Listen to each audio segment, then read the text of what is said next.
नमस्कार दोस्तों। Law of one यानी एक का कानून, या कह लीजिए एक का ज्ञान, या कह लीजिए एक के तरीके। यह उसका 17वां सत्र है जो कि फरवरी 3, 1981 को रिकॉर्ड किया गया था। दोहराया जाता है कि इस किताब द्वारा दी गई सभी सूचनाएं और जानकारियां आप मान भी सकते हैं, जान भी सकते हैं, नज़रअंदाज भी कर सकते हैं और सिरे से खारिज भी कर सकते हैं। एक बात और कही जाती है कि लॉ ऑफ वन पूरी तरह से सबके लिए फ्री है। यदि कोई इकाई या व्यक्ति इसको निजी स्वार्थ के लिए इस्तेमाल करे तो वह उसकी व्यक्तिगत जिम्मेदारी होगी। दोस्तों, एक बात और कही जाती है कि लॉ ऑफ वन यदि कोई व्यक्ति अपनी भाषा में परिवर्तित करके दूसरों से साझा करना चाहे उनकी सेवा के लिए, तो वह कर सकता है, क्योंकि यह उसकी फ्री विल है। तो इस सत्र की शुरुआत हम करते हैं और जैसा कि राह हमेशा कहते हैं, अब हम आपका स्वागत उस एक अनंत रचयिता की प्रेम और उसकी रोशनी में करते हैं। अब हम बात करने के लिए तैयार हैं। तो दोस्तों, इससे पहले ये सत्र शुरू होता है तो रा ने जो पिछली कुछ जानकारियां दी थी, तो उन्होंने कहा कि उसमें कुछ गलतियां हुई हैं, तो उनको हम चाहेंगे कि आप ठीक कर लें। तो रा कहते हैं, इससे पहले कि हम संवाद करें, हम एक गलती को ठीक करना चाहते हैं जिसे हमने अपनी जानकारी के प्रसारण में पाई है। हमें आपके समय स्थान में थोड़ी कठिनाइयाँ होती हैं। शायद ऐसी गलती दोबारा हो जाए हमसे। आप बेझिझक हमसे सवाल करें ताकि हम आपके समय स्थान के हिसाब से पुनः गणना कर सकें, यानी दोबारा कैलकुलेट कर सकें। हमने जो गलती खोजी है वह दोनों ओरियन समूह के आपके ग्रह में आने और महासंघ के दूतों के साथ में आने से संबंधित है। हमने ओरियन समूह के आगमन के लिए 2600 और महासंघ के आगमन के लिए 2300 वर्ष की तारीख दी थी, जो कि गलत थी। पुनः गणना यह दर्शाती है ओरियन समूह के आगमन के लिए संख्या 3600 वर्ष और महासंघ के आगमन के लिए 3300 वर्ष है। अब हम बात कर सकते हैं। तो दोस्तों, यहाँ पर रा कह रहे हैं कि जो पिछली बार हमने गलती की थी ना, कि हम क्या कहते हैं, ओरियन समूह है वो 2600 साल पहले आया है और जो महासंघ है वो 2300 साल पहले आया है। तो उन्होंने यहाँ पे दोबारा करेक्शन की, इसको ठीक किया। उन्होंने कहा नहीं, ओरियन समूह 3600 साल पहले आया और महासंघ यानी जो रचयिता की सेवा में जो महासंघ है वो सारा का सारा 3300 वर्ष पहले आया। तो अगला सवाल डॉन करते हैं। आपका बहुत धन्यवाद। मैं फिर से कहना चाहता हूँ कि यह मेरे लिए एक अत्यंत गर्व और सम्मान की बात है और यह एक विशेष अधिकार, प्रिविलेज है मेरे लिए। और मैं फिर से यह दोहराना चाहूँगा कि शायद मेरे प्रश्न कभी कभी विषय से हट सकते हैं, क्योंकि मैंने एक के कानून के आवेदन के हेतु कुछ काम पहले से शुरू कर दिए हैं, ताकि हम मुख्य रूप से कुछ भी करने की आज़ादी के सिद्धांतों को और विकृतियों को अच्छे से समझ पाएं। तो दोस्तों, यहाँ पे डॉन कह रहे हैं कि ये तो ये पहली बात तो ये कि हमारा ये सम्मान है और ये हमारे लिए गर्व की बात है कि हम लोग इस एक के ज्ञान को आपसे साझा कर पा रहे हैं, मतलब आपसे ले पा रहे हैं ताकि हम दूसरों को दे सकें। और दूसरा, उन्होंने ये कहा कि इस एक के कानून को हम इस तरीके से सीखना चाहते हैं कि हम दूसरों की आज़ादी का उल्लंघन भी ना करें और इसके अंदर भी जितनी चीज़ें हैं ना, या जितने भी विभाजन या कहीं पर भी कुछ हो, तो उसको ढंग से समझ पाएँ। तो इसके लिए डॉन ने पहले ही काम शुरू कर दिया था। तो आगे डॉन कहते हैं, ध्यान करते वक्त मेरे दिमाग में 3 प्रश्न आए। मैं पहले इन प्रश्नों को पूछ लेता हूँ। पहला, जैसा कि आपने कहा, हम अभी चौथी घनत्वता में पहुंच गए हैं, यानी कि सतयुग के द्वार पर हैं। क्या चौथी घनत्वता का प्रभाव अब अगले 30 वर्षों में बढ़ जाएगा? क्या हम हमारे वातावरण में कुछ बदलाव देख पाएंगे और इसका प्रभाव पर्यावरण पर कैसा पड़ेगा? तो दोस्तों, डॉन यहाँ पर ये पूछना चाह रहे हैं, 30 साल का मतलब हो गया, ये 1981 की बात है। तो डॉन कैलकुलेट करके चल रहे थे कि 2011 2012, आपको याद होगा 2012 में बड़ा पूरी दुनिया में हाहाकार मचा था कि हाँ जी दुनिया ख़त्म हो जाएगी, दुनिया ख़त्म हो जाएगी। लेकिन ऐसा कुछ हुआ नहीं। वो क्यों नहीं हुआ, उसके पीछे का कुछ कारण है। आप अगर अंदाज़ा लगाना चाहें तो रा ने एक सत्र में ये कहा था कि तुम्हारी धरती पर ही कुछ ऐसी चीज़ें हैं जिससे इस टाइमलाइन को आगे किया जा सकता है और अनंत बुद्धिमानिता के अंदर जाके इसको चेंज किया जा सकता है। तो खैर, इस सवाल में डॉन पूछते हैं कि क्या ये 30 वर्ष बाद यानी 2012-11 में क्या हमारे पर्यावरण में यानी हमारे एनवायरनमेंट में क्या कुछ असर पड़ेगा, क्या कुछ बदलाव होगा वातावरण के अंदर? तो रा कहते हैं चौथी घनत्वता एक कंपन का विस्तार है, वाइब्रेशनल स्पेक्ट्रम है। आपके समय स्थान सतत्य कंटिनम ने आपके ग्रह, आपकी आकाशगंगा और आपके तारे को इस कंपन में कुंडलित कर दिया है, और यह कुंडलित कंपन आपके ग्रह के क्षेत्र को विद्युत चुंबकीय रूप से ब्रह्मांड से आने वाली शक्तियों के अंतर्वाह को अपने भंवरों में फिर से व्यवस्थित बनाने का कारण बनेगी और खुद को कंपन जाल के रूप में अभिव्यक्त करेगी, जिससे कि पृथ्वी इस प्रकार चौथी घनत्वता की चुंबकीय हो जाएगी। तो दोस्तों, इस भाग को समझाने के लिए ना हमको इस चित्र को देखना पड़ेगा। आपको याद होगा हमने पिछली बार बात की थी कि ये जो तरंगे होती है ना, हर मतलब आकाशगंगा के भीतर से निकलती है। तो जैसे हमारी आकाशगंगा है, मिल्की वे जिसे हम बोलते हैं, तो उसके भीतर से ये तरंगे चलती हैं, वो जाती हैं सूरज की तरफ, सूरज की तरफ जाएंगी, सूरज से ये तरंगे हर ग्रह पे पड़ेंगी। अब हर ग्रह के ना ऊपर भी, आप अगर यहाँ देखें, यहाँ ऊपर भी और यहाँ नीचे भी ये अदृश्य होती हैं, और ये ही वो होती है जिससे पता चलता है कि घड़ी की घंटी कब गिरेगी। ठीक है, मतलब कब कोई ग्रह पूरा चौथी घनत्वता में या जिस भी घनत्वता में जा रहा है उसमें चला जाएगा। तो होता क्या है, ये सूर्य के अंदर आती है और सूर्य की जो है ना रोशनी, या कह लो कि इसकी तीव्रता बढ़ानी शुरू करती है, और सूरज तेजी से चमकने लग जाता है और तेजी से चमकता है। आपने नोटिस भी किया होगा आजकल कि जो सूरज है, अगर आप अपने पुराने घर वालों से पूछेंगे या हमारे बड़े बूढ़ों से पूछेंगे तो वो कहेंगे कि आपको हमारे ज़माने में सूरज को हम दिन में देख पाते थे क्योंकि वो ऑरेंज कलर का दिखता था, मतलब संतरी सा दिखता था। लेकिन आज की डेट में ऐसा हो गया है कि सूरज को देख पाना मुश्किल है। वो इस कारण से क्योंकि यहाँ तरंगे से बड़ी तेजी से ये तरंगे आ रही हैं, ठीक है, बड़ी तेजी से रोशनी बढ़ाएंगी, और इसकी वजह से सूरज की रोशनी तेज होनी शुरू होगी, बहुत तेजी से बढ़ेगी। और इस कारण से होता क्या है कि ये सूरज भी अपनी जो रोशनी है ना, उसकी तरंगे तरंगे फेंकना शुरू करता है एक इस पोल पे। इसको आप मान लो ये हो गया जी नॉर्थ पोल, इसको ठीक है एन मान लेते हैं, इसको आप मान लो साउथ पोल, ठीक है। तो यहाँ पे ये इस तरीके से पड़ेगी, नॉर्थ पोल पे भी पड़ेगी, साउथ पोल पे भी पड़ेगी, ठीक है। तो ऐसे, और सीधी भी पड़ेगी। तो ऐसे करते करते करते करते करते ये पड़ती जाएगी, और जैसे जैसे पड़ती जाएगी ना, ये आगे इसको झुकाना शुरू करेगी।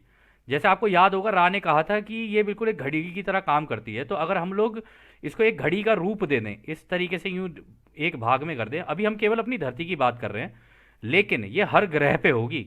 ऐसा नहीं केवल एक ही ग्रह अपनी घनत्वता बदलेगा, सारे ही बदलेंगे।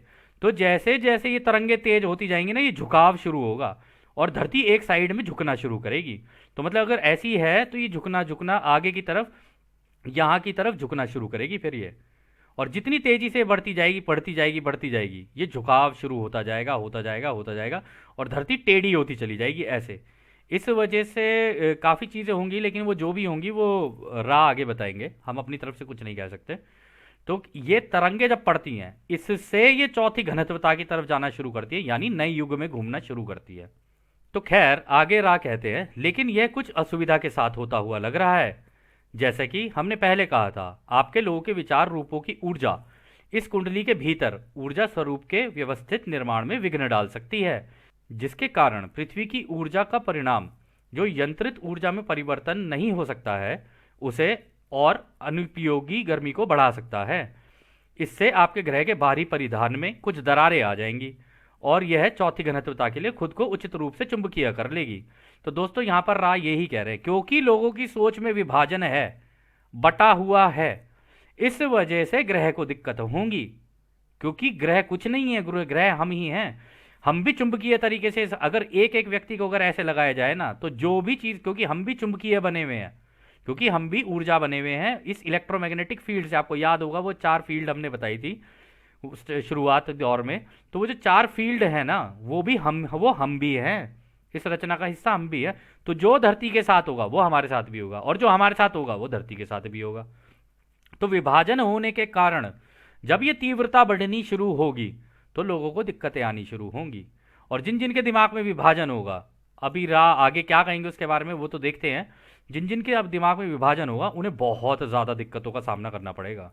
और हाँ, इसके अंदर एक चीज़ रा ने और कही है कि इसके बाहर की जो ये जो लक्ष्मण रेखा सी बनी हुई है ना, ये ऐसे करके अगर हम इसको ऐसे बना के देखें कि ये एक लक्ष्मण रेखा इसके बाहर ऐसे बनी हुई है, जो कि आपने देखा होगा पिछले उसमें हम लोगों ने सत्र में दिखाया था। तो इसमें दरारें आनी पड़नी शुरू हो जाएंगी। यहाँ इसे कहते हैं ओजोन, कई केसेस में इसे ओजोन लेयर भी बोला जाता है। तो इसमें दरारें आनी शुरू हो जाएंगी। इसमें दरारें आने की वजह से होगा क्या, जो ऊर्जा यहां से चलनी शुरू होगी वो इनके अंदर से तेजी से घुसनी शुरू करेगी, यहां से इनके अंदर से घुसनी शुरू करेगी। और जब इनके अंदर से घुसनी शुरू करेगी तो ये तेजी से इसको धकेलना शुरू करेगी धरती को आगे की तरफ, और धरती पूरी झुकती चली जाएगी एक ही साइड में। मतलब धरती का, क्योंकि धरती भी अपनी जगह पे ऐसे गोल गोल गोल गोल घूम रही है, जो जो हिस्सा धरती का सूरज के सामने आता जाएगा वहां से ये धरती को धकेलना शुरू कर देगी। तो आगे रहा कहते हैं, आप उन लोगों की संख्या में तेजी से वृद्धि देखेंगे जिनकी कंपन क्षमता में चौथी घनत्व कंपन की क्षमता शामिल है। इस प्रकार एक नई नस्ल तैयार होगी, और ये वो लोग हैं जो चौथी घनत्वता के कार्य के लिए पृथ्वी पर जन्म ले रहे हैं। तो दोस्तों, अभी तक जितने लोगों ने जन्म ले लिया, और रा ने ये भी कहा था कि हमने अपने जो वॉन्डरर हैं वो भी बहुत भेज रखे हैं, तो अभी जो लोग इस धरती की मदद करने के लिए, इस विभाजन को कम करने के लिए और इस धरती की मदद करने के लिए आए हुए हैं ना, वो एक ऐसी नस्ल है, हालांकि अलग अलग जगहों से काम कर रहे होंगे, लेकिन वो एक ऐसी नस्ल है जिसने ये संतुलन बना के रखा हुआ है, और ये ही है वो जो इसको अगली घनत्वता में खींचकर लेकर जाएंगे। यही यहाँ पर रा कहना चाह रहे हैं। तो यदि अगर आपको किसी के दिमाग में विभाजन दिखे तो वो तो नहीं हो सकता वो व्यक्ति, लेकिन जिसके दिमाग में विभाजन नहीं है और सबके साथ कोई भेदभाव ना रख के प्रेम भाव रखता है, तो आप उस व्यक्ति को ऐसा मान सकते हैं कि हाँ, इन्होंने जन्म लिया है इसी कार्य के लिए। तो आगे रहा कहते हैं, चौथी घनत्वता विशेषताओं और तीसरी घनत्वता की स्वयं की सेवा की सोच के बीच ध्रुवीकरण के स्थितियों के कारण नकारात्मक व्यक्तियों और उनके समाज में भी तेजी से वृद्धि होगी। तो रा कह रहे ऐसा नहीं है कि केवल जो सकारात्मक सोच वाले यानी पॉजिटिव सोच वाले जो लोग हैं केवल उन्हीं के अंदर ही होगा, ये नहीं, नेगेटिव वाले भी बहुत बढ़ जाएंगे। आप आजकल वैसे देख ही रहे होंगे, हम आपको ये तो नहीं कह सकते कि सत्य है या असत्य है, परंतु यदि आप अपने आसपास देखेंगे तो आपको शायद ऐसा लगे कि नेगेटिविटी भी थोड़ी सी बढ़ती चली जा रही है। तो यहाँ पे रा कह रहे हैं ऐसा नहीं होगा कि केवल एक ही साइड बढ़ेगी, ये वाली साइड भी बढ़ती चली जाएगी, वो वाली साइड भी बढ़ती चली जाएगी, दोनों ही बढ़ते चले जाएंगे। जो लोग इस ग्रह पर चौथी घनत्वता में रहेंगे वे सकारात्मक सोच के होंगे। बहुत से लोग, कहीं और से भी ऐसा प्रतीत हो रहा है कि महासंघ के सभी बेहतरीन प्रयासों के बावजूद, जिसमें आपके आंतरिक स्तरों, आंतरिक सभ्यताओं और अन्य आयामों के लोग भी शामिल हैं, कटाई अभी भी बहुत कम होगी। तो रा ये कह रहे हैं कि देखो, इसमें ऐसा नहीं है कि केवल तुम्हारे ही ग्रह के, दूसरे तीसरे ग्रह के, तीसरी घनत्वता के जो ग्रह हैं ना, हो सकता है वहां से जब उनकी कटाई हो, पहली बात तो वो भी यहाँ पर ही आएंगे क्योंकि ये चौथी घनत्वता का हो जाएगा।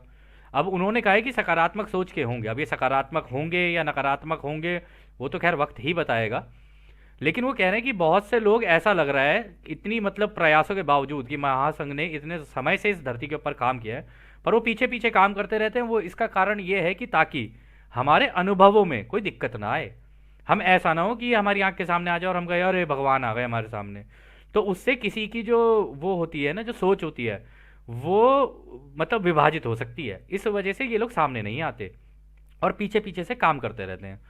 तो वो कह रहे कि आपकी जो सभ्यताओं में जो ये है ना अलगाव, कि कोई अलग है कोई अलग है, कह रहे इस वजह से भी कटाई बहुत कम होगी, क्योंकि हर कोई ये कहेगा मैं इसका हूं, मैं उसका हूं, मैं इसका हूं, मैं उसका हूं, परंतु कोई भी ये नहीं जानता कि सारे के सारे रचयिता के ही बच्चे हैं, और किसी को ये ज्ञान भी नहीं है कि सब कुछ एक है तो कैसे है, या ढूंढने की कोशिश भी नहीं की।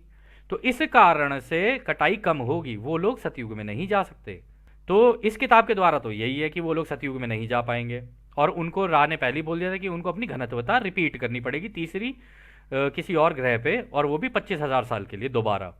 तो खैर अगला सवाल डॉन करते हैं, क्या इन अंतिम दिनों में किसी इकाई को चौथी घनत्वता के स्तर तक पहुंचने में मदद करना संभव है? तो रा इसका जवाब देते हैं, किसी व्यक्ति की सीधे मदद करना संभव नहीं है, परंतु यह संभव है कि उसे किसी भी प्रकार और रूप के माध्यम उपलब्ध कराए जाएं, जिसमें सबसे जरूरी माध्यम वे हैं जो स्वयं को रचयिता के साथ एक कराए, और कुछ हद तक वे माध्यम हैं जैसे कि इस वक्त हम आपको जानकारी के रूप में दे रहे हैं। तो दोस्तों यहाँ पे दो तरीके बताए, एक तो ये कि या तो आप मेडिटेशन करके, या फिर आप जिस भी धर्म जिस भी पंथ के हैं उसको फॉलो करके, और उसके अंदर बस जो आपको ध्यान की जो चीज़ें सिखाई गई हैं या फिर प्रेयर सिखाई गई है उनके ऊपर फोकस करके, और बिना किसी भेदभाव के कि भाई मैं इस पंथ का हूँ, उस पंथ का हूँ, इसका हूँ, उसका हूँ, बिना किसी भेदभाव के करना। ये अगर कोई व्यक्ति ऐसे करेगा तो अपनी ग्रेड बना सकता है अगली घनत्वता में जाने के लिए, यानी सतयुग में एंटर करने के लिए। और दूसरा तरीका रानी ये बताएगी, या तो इस माध्यम का इस्तेमाल कर लो तुम एक के ज्ञान का। और आपको याद होगा दोस्तों, रा ने शुरुआती दौर में ही कह दिया था कि यदि जो तुमने सीखा और दूसरों को नहीं सिखाया तो तुमने दूसरों की कोई सेवा नहीं की। और इस बात की यहाँ पे इन्होंने पुष्टि कर दी है कि यदि अगर किसी को अपनी कटाई करवानी है तो वो इस एक के ज्ञान को दूसरों से साझा करा के भी अपनी कटाई करवा सकता है सतयुग में, परंतु बिना किसी भेदभाव के करे। और दूसरी चीज ये, ऐसा ना हो कि दूसरों को दे दे और खुद की जीवन में इसको ना ढाले, तब भी नहीं कर सकता। और सबसे इंपॉर्टेंट चीज कि दूसरे की आजादी का उल्लंघन नहीं कर सकते। आप ये नहीं कह सकते कि तू ऐसा कर ऐसा ना कर, आप ये क्या, आप मांग सकते हो, आप पूछ सकते हो। तो हमने जो दोस्तों, हमको जो समझ में आया था, हमने तो पूछना शुरू किया था आज से 8 साल पहले लोगों से कि क्या आपको पता है कि सतयुग मिलता नहीं है, लिया जाता है। तो लोगों ने कहा ऐसे कैसे हो सकता है, हमको तो पता था कि सतयुग मिलता है। हमने कहा नहीं, हमें कुछ जानकारियाँ मिली हैं जिससे हमें ये पता चला कि सतयुग तो लिया जाता है। तो उन्होंने कहा कैसे लिया जाता है। जब उन्होंने कहा कैसे लिया जाता है तो हमने उनको ये एक का ज्ञान देना शुरू कर दिया। हमने इंट्रोडक्शन से स्टार्ट किया, फिर उससे स्टार्ट किया, फिर ऐसे ऐसे देना शुरू किया धीरे धीरे। फिर इसी तरीके से हम लोग भी काम करते गए। अब हमारी कटाई होगी या नहीं होगी ये हमने अपने एक अनंत रचयिता पे छोड़ दिया है, हम इतना नहीं सोचते हैं। हम तो बस दूसरों की सेवा करते हैं और हम दूसरों को भी यही कहते हैं कि यदि आप करना चाहें तो आप दूसरों की सेवा कर सकते हैं और अपनी कटाई इस दिशा में करवा सकते हैं। तो आगे रहा कहते हैं, हम इस जानकारी को व्यापक रूप से प्रचारित करने की कोई तत्कालिकता महसूस नहीं कर रहे हैं। इतना काफ़ी है कि हमने इसे 1, 2 या 3 को उपलब्ध करा दिया है। यह बहुत बड़ा इनाम है, क्योंकि यदि कोई इस माध्यम के कारण चौथी घनत्वता की समझ प्राप्त करता है तो हम सेवा के रूप में एक के कानून को पूरा कर चुके होंगे। हम दूसरों के बीच संख्या या त्वरित वृद्धि की चिंता किए बिना जानकारी साझा करने के लिए निष्पक्ष प्रयास को प्रोत्साहित करते हैं। आप इस जानकारी को उपलब्ध कराने का प्रयास करते हैं, वह आपकी सेवा है। प्रयास एक तक पहुंचता है तो सभी तक पहुंचता है। तो दोस्तों देखो, दोबारा रा ने क्लियर कर दिया यहाँ पे कि यदि किसी को अपनी चौथी घनत्वता की कटाई करनी है, रा ने अपना काम किया, उन्होंने अपनी जानकारी दी डॉन, कार्ला और जिम को। अब डॉन, कार्ला, जिम ने बाकियों को दी। ऐसी ये चलती चलती बाकियों तक पहुंचेगी। तो जिस जिसके पास पहुंचती जाएगी उसे एक का ज्ञान होता जाएगा, वो एक रचयिता की कंपनता में आता जाएगा। और जब उस एक रचयिता की कंपनता में आता जाएगा तो उसकी कटाई के चांसेस वहाँ पे ज़्यादा हो जाएंगे। और यहाँ पे रा ने बड़े सिंपल से उसमें कहा कि बिना किसी निष्पक्ष प्रयास को प्रोत्साहित करते हैं। निष्पक्ष मतलब बिना किसी भेदभाव के। अगर आपके अंदर भेदभाव है किसी भी तरीके का कि भाई मैं इसका हूँ, मैं उसका हूँ, ये ऐसा है और ये वैसा है, फिर नहीं कर सकते आप, फिर मुश्किल है कटाई करवाना उस दिशा में। तो खैर आगे रा कहते हैं, हम आत्मज्ञान के लिए छोटा रास्ता नहीं दे सकते हैं। आत्मज्ञान इस क्षण का है, बुद्धिमान अनंतता के लिए एक प्रारंभ है। यह केवल स्वयं के द्वारा, स्वयं के लिए ही पूर्ण किया जा सकता है। कोई अन्य व्यक्ति आत्मज्ञान सीख नहीं सकता, लेकिन केवल जानकारी, प्रेरणा, प्यार, रहस्य और अज्ञात के बारे में सीख या सिखा सकता है, जो उस इकाई को आगे तक पहुंचने और खोज प्रक्रिया को आरंभ करने में प्रेरित करता है। लेकिन कौन जान सकता है कि कोई इकाई वर्तमान का द्वार कब खोलेगा। वाह क्या बात बोलिए। देखिए रा ने कि देखो, उसको तरीके तो बताए जा सकते हैं कि दोस्त ऐसे मिल जाएगा, ऐसे मिल जाएगा, लेकिन वो करेगा या नहीं करेगा ये तो उसकी स्वयं की इच्छा है ना। अब वो अपने इस वर्तमान में रहते हुए उस अनंत बुद्धिमानिता तक जाने के लिए, मतलब अगले इस सतयुग में जाके उस एक अनंत रचयिता का ज्ञान लेने के लिए अपना खुद का द्वार खोलेगा या नहीं खोलेगा, यह तो उसी के ऊपर ही है। तो अगला सवाल डॉन करते हैं। कुछ रात पहले मैं जब ध्यान अवस्था में बैठा था तब मेरे मन में एक प्रश्न का आभास हुआ, जो रूस में बने एक गड्ढे, क्रेटर के बारे में था। मुझे लगता है वह तुंगुस्का में है। क्या आप मुझे बता सकते हैं कि यह गड्ढा कैसे बना। तो दोस्तों ये यहाँ पे तुंगुस्का करके एक जगह है रशिया में, वहाँ पे क्रेटर बन गई थी, बहुत ही बड़ा गड्ढा बन गया था। मतलब ऐसा लग रहा था देखने में जैसे किसी ने आसमान से उल्का पिंड आके गिरा हो उसके अंदर और उसकी वजह से वो गड्ढा हुआ हो। तो यहाँ उसी की बात डॉन कर रहे हैं। तो रा कहते हैं, यह फिजन रिएक्टर के नष्ट होने से गड्ढा बन गया था। दोस्तों फिजन रिएक्टर होता है जो न्यूक्लियर होता है ना, जो न्यूक्लियर बॉम्ब जो सबसे पहला बना वो फिजन के ऊपर था बना हुआ। फिजन की जो टेक्निक होती है, जो लोग साइंस के स्टूडेंट होते हैं वो इसको जानते होंगे। फिजन अपने आप में एक होता है। अब फ्यूजन का भी आविष्कार हो चुका है, ठीक है। तो फिजन रिएक्टर के नष्ट होने से वो गड्ढा बन गया था। तो डॉन कहते हैं किसका रिएक्टर? तो रा कहते हैं इसे आप महासंघ का भेजा हुआ एक ड्रोन भी कह सकते हैं, जो खराब हो गया था।